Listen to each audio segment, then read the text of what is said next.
السلام علیکم ورحمۃ اللہ وبرکاتہ۔ ناظرین و سامعین، آپ کی خدمت میں ایک مسئلہ رکھنا ہے کہ رمضان المبارک میں اکثر لوگوں کی عادت یہ ہوتی ہے کہ وہ سحری کرنے کے بعد آرام کی طرف چلے جاتے ہیں، وہ جو ہے سونے کی طرف چلے جاتے ہیں۔ نئے شادی شدہ جوڑے جو ہیں وہ اس مسئلے کو سامنے رکھتے ہیں اور پوچھتے ہیں کہ جب ہم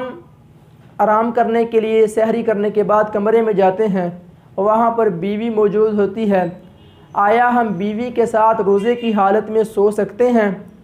یا بیوی کے ساتھ روزے کی حالت میں بوس و کنار کر سکتے ہیں؟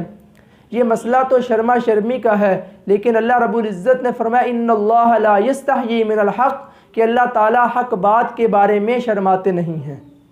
اب نوجوان لوگوں کو اس مسئلے کی ضرورت ہے، لہٰذا اس مسئلے کو کھول کر آپ کے سامنے رکھا جائے گا تاکہ جو ہے کسی کے لیے کوئی دشواری نہ رہے۔ پہلی بات تو یہ ہے کہ اگر کسی بندے نے روزہ رکھا، روزہ رکھنے کے بعد وہ جا کے اپنی بیوی کے ساتھ سوتا ہے تو جائز ہے، وہ جا کے اس کو بوس و کنار کرتا ہے۔ بیوی کے ساتھ روزے کی حالت میں سونا، بوس و کنار کرنا نارمل حالت میں بالکل جائز ہے، درست ہے، اس کی وجہ سے روزے پر کوئی اثر نہیں آتا۔ لیکن اگر کسی بندے کو اپنے اوپر کنٹرول نہیں ہے کہ وہ بوس و کنار کرتے کرتے اس کا انزال ہو جائے، یعنی ڈسچارج ہو جائے، وہ فارغ ہو جائے، یا جو ہے اس کو یہ ہے کہ وہ بوس و کنار کر رہا ہے، وہ ساتھ لیٹا ہوا ہے، لیٹنے کی وجہ سے وہ اپنی جو ہے خواہش پر کنٹرول نہیں کر سکتا، وہ بوس و کنار سے کام آگے جاتا ہے کہ وہ ہم بستری کر بیٹھتا ہے۔ تو ایسی صورتوں میں جو ہے آدمی کا اجتناب کرنا، پرہیز کرنا، اس کے ساتھ نہ سونا نہ بوس و کنار کرنا جو ہے بہتر اور مناسب اور ضروری ہے۔ کیوں؟ اگر وہ بندہ ایسی صورت میں اس کا انزال ہو گیا تو روزہ دوبارہ رکھنا پڑے گا، اگر اس نے ایسی صورت میں ہم بستری کر لی تو 2 ماہ کے لگاتار روزے بھی رکھنے پڑیں گی اور قضا بھی کرنی پڑے گی۔ تو اس لیے اس میں احتیاط بہتر ہے کہ آدمی احتیاط کر لے، پرہیز کر لے، تاکہ جو ہے آدمی جو ہے پرہیز کر لے تاکہ اس کو کسی قسم کی کوئی بعد میں جو ہے دشواری کا سامنا نہ کرنا پڑے۔ اس کا ثبوت ہمیں ملتا ہے حضرت عائشہ رضی اللہ تعالی عنہا کی ایک روایت سے کہ وہ فرماتی ہیں کہ آپ صلی اللہ علیہ وسلم کا روزہ ہوتا، روزہ ہونے کے باوجود آپ میرا بوسہ لے لیتے۔ لیکن آگے اس بات کی وضاحت خود فرماتی ہیں کہ آپ صلی اللہ علیہ وسلم اپنی خواہش پر تم سے زیادہ قابو پانے والے ہیں،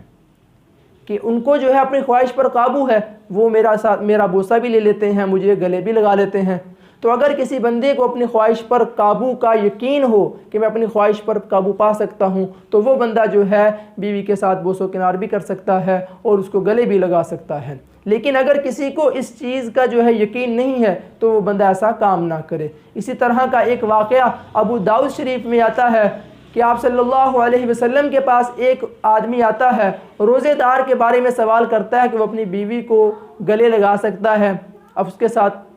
لیٹ سکتا ہے، تو آپ صلی اللہ علیہ وسلم نے اس کو اجازت دے دی۔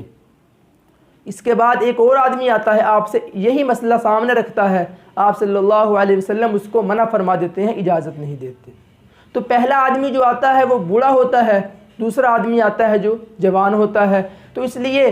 بوڑھا اور جوان اسی طرح وہ ہے کہ جس بندے کو اپنی خواہش پر یقین ہو کہ میں اپنی خواہش کو کنٹرول کر سکوں گا، اپنی خواہش پر قابو پا سکوں گا، تو وہ بندہ یہ رزق لے لے، یہ کام کر لے۔ لیکن اگر کسی کو یقین نہیں ہے تو وہ ہرگز یہ کام نہ کرے، کیونکہ اس کے بعد جو ہے آدمی کے لیے بڑی مشکل ہے، بڑی دشواری ہے۔ اس دشواری سے بچنے کے لیے آدمی کو چاہیے کہ وہ اپنے لیے جو ہے پرہیز کر لے۔ اسی طرح کا ایک واقعہ جو ہے عطا بن یسار ایک تابعی ہیں، وہ حضرت عبداللہ بن عباس رضی اللہ تعالیٰ عنہ کے بارے میں بیان کرتے ہیں کہ ان کے پاس 2 ڈیفرنٹ لوگ آئے، دونوں نے آ کے یہ مسئلہ رکھا، آپ نے ایک کو اجازت دے دی اور ایک کو منع فرما دیا۔ وجہ یہ تھی دونوں کے اندر اس طرح کے معاملات تھے کہ ایک جو ہے اپنی خواہش پر قابو رکھنے والا تھا، ایک جو ہے قابو نہ رکھنے والا تھا۔ انہوں نے دونوں کی مصلحت کو دیکھتے ہوئے جو ہے الگ الگ ان کو مسئلہ بتا دیا کہ جو ہے جس کے پاس اتنی طاقت تھی کہ وہ کنٹرول کر سکے گا اس کو آپ نے اجازت دے دی، اور جو